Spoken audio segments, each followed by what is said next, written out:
నా ప్రియమైన బిడ్డ, నీ జీవితములో ఏమి అనుభవించాలో, ఏది పొందుకోవాలో అది పొందుకోలేకపోతున్నావు కదా. అయితే కారణము, నేను నిజమైన దేవుడనని నీవు తెలుసుకోకపోవడం. ఎందుకంటే సర్వ ప్రపంచాన్ని సృష్టించిన ఏకైక దేవుడను నేనే, సర్వ సృష్టికర్తను, మొదటివాడను, కడపటివాడను, అల్పయు ఒమేగయు, సర్వాంతర్యామిని నేనే. నీవు చదువుకున్న చదువును బట్టి ఉద్యోగం రాలేదని, ఉద్యోగం లేకపోతే ఎలా బ్రతకాలని అసంతృప్తితో ఉన్నావా? తృప్తి లేని జీవితం జీవిస్తున్నావా? ఉద్యోగం లేకపోతే నాకు వివాహం ఎలా జరుగుతాది అని అనుకుంటున్నావా? నిజమే, నేను నీకు బంగారు భవిష్యత్ తును ఇవ్వాలని ఆశపడుతున్నాను. అయితే నీవు నేను ఎవరినో నీకు తెలుసా? నా మాటలు విన్నావా? నా గురించి తెలిసిన వాడవు అయితే నీవు నా సన్నిధికి రావాలని, నా సన్నిధికి వస్తే నేను నీకు సమస్తాన్ని ఇస్తానని నీవు అనుకోలేదా? నీ జీవితములో ఏది పొందుకోవాలన్నా నేను తప్ప నీకు ఎవరూ ఇవ్వరు. ఎందుకంటే సమస్తాన్ని సమకూర్చే వాడిని నేనే, సమస్తాన్ని తీసుకునే వాడిని నేనే. నాయందు విశ్వాసము కలిగి నాకు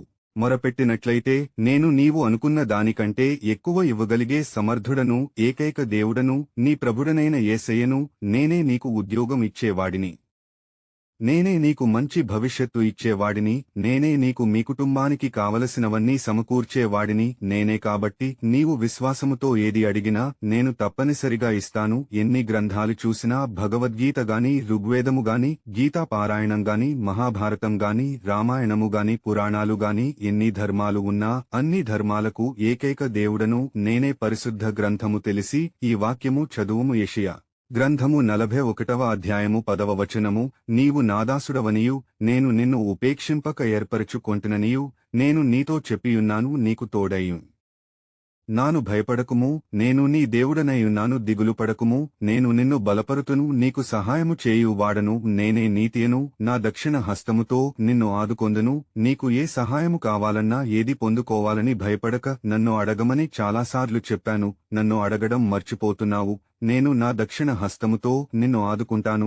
నీలో ఉన్న బైబిల్ తొలగిస్తాను. నువ్వు అనుకున్నది నేను ఇచ్చి నిన్ను బలపరుస్తాను. కాబట్టి నీవు చదువుకున్న చదువులు బట్టి నీకు ఏ ఉద్యోగము కావాలో అక్కడికి వెళ్లి ఇంటర్వ్యూలో వారు అడిగిన దానికి సమాధానం చెప్పు. నేను నీకు ఉద్యోగము ఇస్తాను. నీ జీవితాన్ని 3 పువ్వులు 6 కాయలుగా ఫలించినట్లుగా నీ జీవితాన్ని మార్చివేసే ఏకైక దేవుడను నేనే. ఇక నుండి అయినా అనుమానించక ధైర్యముతో నేను ఇస్తానని నమ్మకముతో అడుగుము.